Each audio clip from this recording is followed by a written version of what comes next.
Hello students, आज मैं आपसे जो कि हमारी नेक्स्ट स्टोरी है यूनिट 5 की the third and final continent, वो आपसे डिस्कस करूंगा।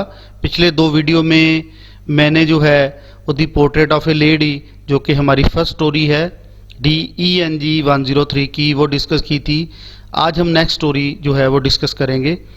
जैसा कि मैंने पहले बताया है कि क्वेश्चन आपको एग्जाम में किसी तरह का भी पूछा जाए, लेकिन अगर स्टोरी के बारे में पता है और अगर आप स्टोरी के बारे में जानते हो तो आप कोई भी क्वेश्चन जो है, कोई भी सवाल है जो वो आसानी से उसका आंसर दे सकते हो।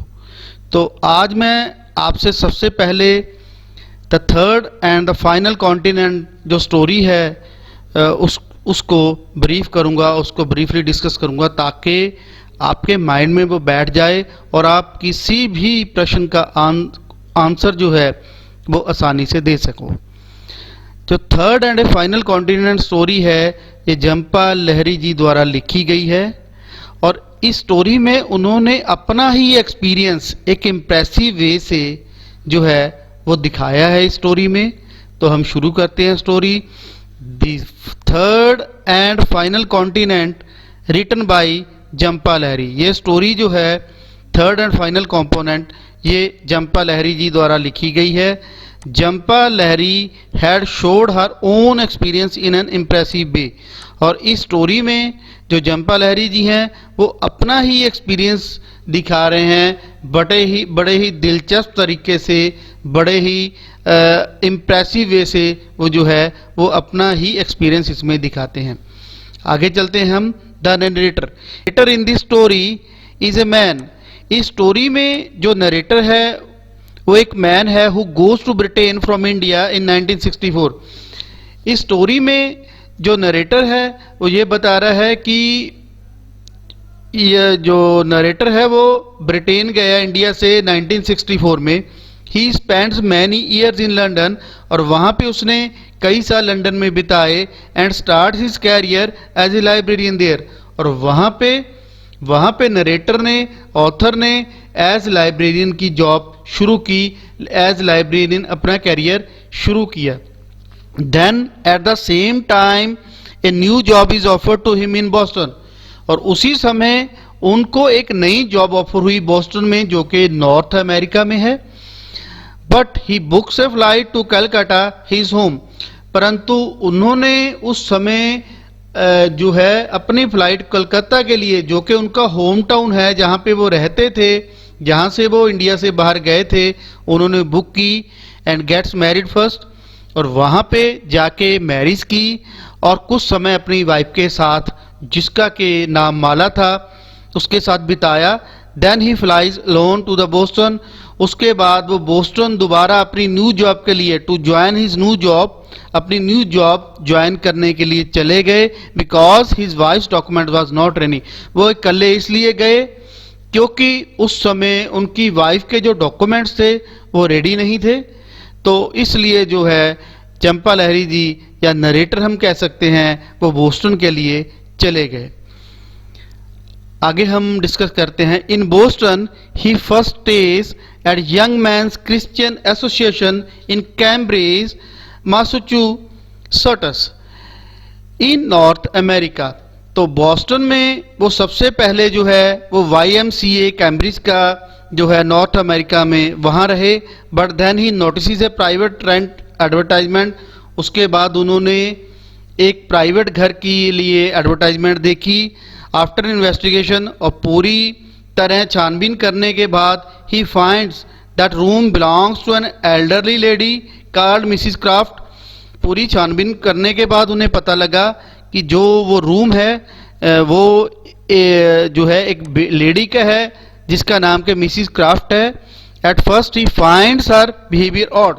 सबसे पहले तो जब उससे वो मिले तो उनको मिसिस क्राफ्ट का जो बिहेवियर था वो बड़ा ही अजीब लगा, क्योंकि वो उन्हें ये कहती थी, she comments on the moon landing, कि मैं बोलूँगी on the moon landing, and insist them, and narrator repeat, और नरेटर जो बोलेगा दैट इट इज स्प्लेंडेड, और नरेटर जवाब में कहेगा स्प्लेंडेड। तो इसका मेन कारण ये था कि उस समय की बात है जब नील आर्मस्ट्रॉन्ग जो कि यूएस से बिलोंग करते हैं, वो उस समय जो है वो स्पेस पे गए थे। तो वहाँ पे उन्होंने अमेरिका का झंडा लहराया था। तो उस चीज़ को रिपीट करवाते हुए जब भी कोई वहाँ पे किसी और कंट्री से, किसी और देश से वहाँ पे कोई आता, तो वो जो जरूर है वो उन्हें रिपीट करवाती थी ये बात। तो इसीलिए जो मिसिज क्रॉफ्ट है वो उसे उन्हें जो है वो रिपीट करवाती है। But he offers a room, she offers a room, तो वो उन्हें रूम ऑफर कर देती है। एंड जो नरेटर है ही टेक्स इट, वो जो है रूम को ले लेता है, बट इस कंडीशन पे कि वहाँ पे वो किसी लेडी से नहीं मिल सकता। इस कंडीशन पे जो नरेटर है वो उस रूम में रहने लग जाता है। उसके बाद one day mister craft daughter Helen, Mrs craft की एक डॉटर भी है हेलन, जो कि वहाँ पे आती है। वो अक्सर वहाँ पे नहीं रहती, लेकिन उस दिन वो आई हुई थी और narrator ask whether there is any problem to Mrs Croft, और वो उससे पूछता है कि क्या मिसिस क्राफ्ट को कोई प्रॉब्लम है। But she explain that her husband died 3 years ago, पर वो उसे बताती है कि उसके जो हस्बैंड है उसकी 3 साल पहले डेथ हो गई है और इसलिए वो इकल्ला महसूस कर रही है। तो इसलिए जो है वो थोड़ी चिड़चिड़ी रहती है। आफ्टर फ्यू वीक्स लेटर, और कुछ हफ्तों के बाद माला अराइव्स इन यूएसए। माला जो मैंने ऑलरेडी आपको बता चुका हूँ कि माला जो है वो नरेटर की वाइफ है, वो यूएस से आती है। Narrator picks her from the airport, और जो नरेटर है वो उसे एयरपोर्ट से पिक करता है। Mala was not looking good, Mala कुछ अच्छी नहीं लग रही थी। And narrator asks her is there any problem, और नरेटर जो है उसे वो पूछता है कि क्या आपको कोई प्रॉब्लम है, हैव यू ईटन फूड और नॉट, क्या आपने खाना खाया है या नहीं। She replies and she has not eaten food because in plane only soup was offered. वो उस नरेटर को बताती है कि मैंने खाना नहीं खाया है क्योंकि प्लेन में जो है वो सूप ऑफर कर रहे थे और मैं सूप पसंद नहीं करती। उसके बाद after that narrator goes to Mrs Croft, वो मिसिस क्राफ्ट के पास आता है। Who is on the bed due to falling from bed, जो कि बेड से गिर चुकी है और वो बेड पे पड़ी है Mrs Croft. To introduce her wife, वो अपनी वाइफ को इंट्रोड्यूस करवाने के लिए मिसिस क्राफ्ट के पास लेके आता है, जो कि बेड से गिरने के कारण जो है उसे चोट लगी है। बट ही वॉज वरीड, पर उस समय जब वो मिलवाने के लिए लेके आता है अपनी वाइफ को, तो वो बहुत वरी है। उसका कारण ये है, he was worried how she will react to his wife in her sari. सबसे पहले तो कि वो साड़ी में उसकी वाइफ को कैसे रिएक्ट करेगी। बट जो नरेटर है वो हैरान हो जाता है। क्रॉफ्ट डिलाइट्स बोथ हिम, वो खुशी से उन्हें जो है एक्सेप्ट करती है, him and his wife also request the narrator, और जो उसकी वाइफ है वो भी नरेटर को जो है वो रिक्वेस्ट करती है कि हमें जो मिसिस क्रॉफ्ट की मदद करनी चाहिए। और वो वहाँ पे 7 years जो हैं वहाँ पे रहते हैं। उसके बाद वो जो है वो शिफ्ट कर जाते हैं अपने नए घर में। उसके बाद Mrs Croft dies some time later, उसके बाद कुछ समय बाद जो है मिसिस क्राफ्ट की डेथ हो जाती है। द नरेटर्स ग्रेट सैडनेस, ये नरेटर के लिए, ऑथर के लिए बड़ा ही दुखित समय था।